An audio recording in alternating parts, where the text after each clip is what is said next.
কোচবিহারে আজ 53টি বুথে পুনর্নির্বাচন। আর এই পুনর্নির্বাচনের সকালে কোচবিহারে 1 নম্বর ব্লকের ঘুঘুমারি এলাকায় 156 নম্বর বুথে বিজেপি প্রার্থী রেশমি রানী দে ভৌমিকের বাড়িতে হুমকির পোস্টার ঘিরে চাঞ্চল্য। পোস্টারে লেখা রয়েছে, গেলে গলা কাটা হবে সাবধান। কে বা কারা এই পোস্টার রেখে গেল তা নিয়ে আতঙ্ক ছড়িয়েছে গোটা এলাকায়। আমরা এই বিষয়ে সরাসরি জানবো। আমাদের সঙ্গে টেলিফোন লাইনে রয়েছেন আমাদের প্রতিনিধি অমিত সরকার। অমিত, এখন কি আপডেট আছে তোমার কাছে? আপনাদেরকে আরো একবার জানাতে চাইবো, বিজেপি প্রার্থীর বাড়িতে হুমকির পোস্টার। কোচবিহারের 53টি বুথে আজকে চলছে পুনর্নির্বাচন। ভোটের দিন এবং ভোটের পরেও 72 ঘন্টা কেটে গেলেও আতঙ্কের পরিবেশ রয়েছে। কার্যত থমথমে গোটা এলাকা। কে বা কারা এরকম পোস্টার ফেললো? বিজেপি প্রার্থীকে হুমকি দিয়ে পোস্টার করলো যে যদি সে বুথ কেন্দ্রে যায় তাহলে গলা কাটা পড়বে, সাবধান। এই বিষয়ে আমরা বিস্তারিত জানবো। আমাদের সঙ্গে টেলিফোন লাইনে সংযুক্ত হয়েছেন আমাদের প্রতিনিধি অমিত সরকার। অমিত, কি আপডেট আছে তোমার কাছে?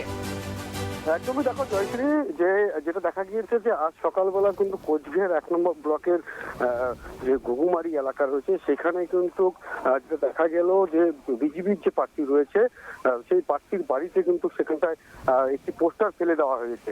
সেখানে লেখা ছিল যে তোমার কোচবিহারের যে 1 নম্বর ব্লকের 156 নম্বর বুথ বিজেপির প্রার্থী রেশমি রানী যে ভৌমিক তার বাড়ির সামনে একটা পোস্টার ঘিরে কিন্তু চাঞ্চল্য ছড়ায়। সেখানে লেখা ছিল, গেলে গলা কেটে হবে সমাধান। এই যে লেখা, এই লেখাকে ঘিরে কিন্তু সেখানটায় শোরগোল মচে যায়। সকালবেলা থেকে যেটা জানা গিয়েছে যে বিজেপির যে প্রার্থী রয়েছে তিনি জানান যে সকালবেলা ঘুম থেকে উঠে কিন্তু আজকে রিপোল, সেই রিপোলের জন্য কোনো পোলিং এজেন্টকে ফোন করতে যায়।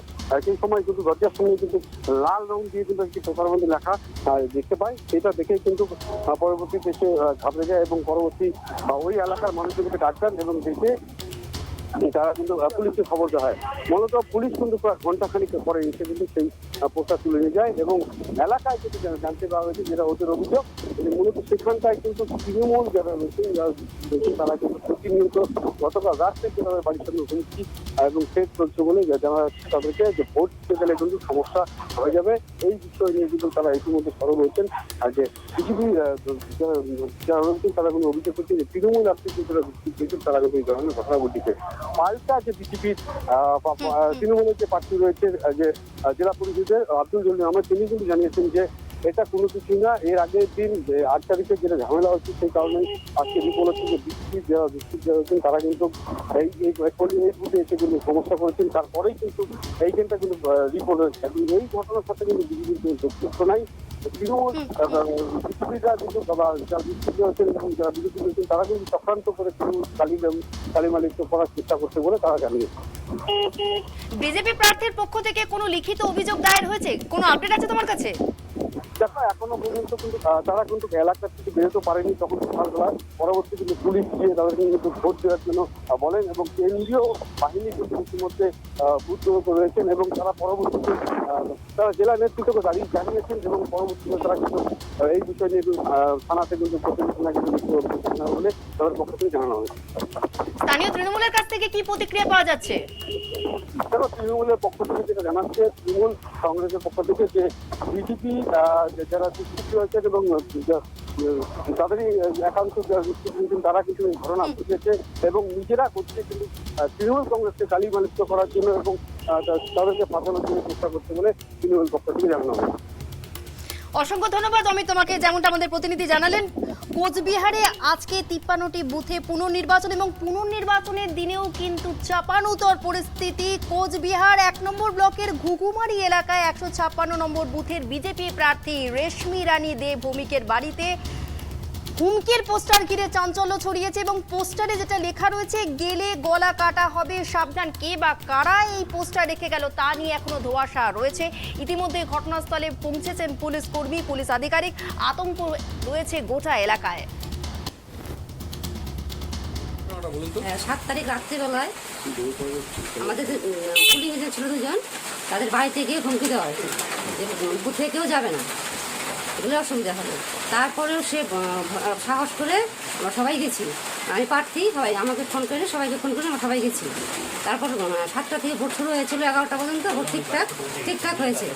তারপরে কি হলো, ওখান থেকে যে কিছু লোক 30-40 জন লোক এসে বুথের মধ্যে আমার সামনে ঢুকে গেল বুথরুমে, ঢুকে গিয়ে দরজা বন্ধ করে দিল, দিয়ে আমাদের পুলিং এজেন্টের কপালের মধ্যে বন্ধ করছে, বলে বেরিয়ে যাও বেরিয়ে যাও বেরিয়ে যাও। তারপর বের করে দিয়ে আমি ছিলাম ওখানে, আমাকে একদম ধাক্কা দিয়ে বের করে দিল, বেরিয়ে যাও বলে সবাই লাইনে ছিল, অনেক লোক ছিল লাইনে, বলে চলে যাও ভোট হয়ে গেছে তোমাদের, ভোট হয়ে গেছে তোমাদের, ভোট হয়ে গেছে।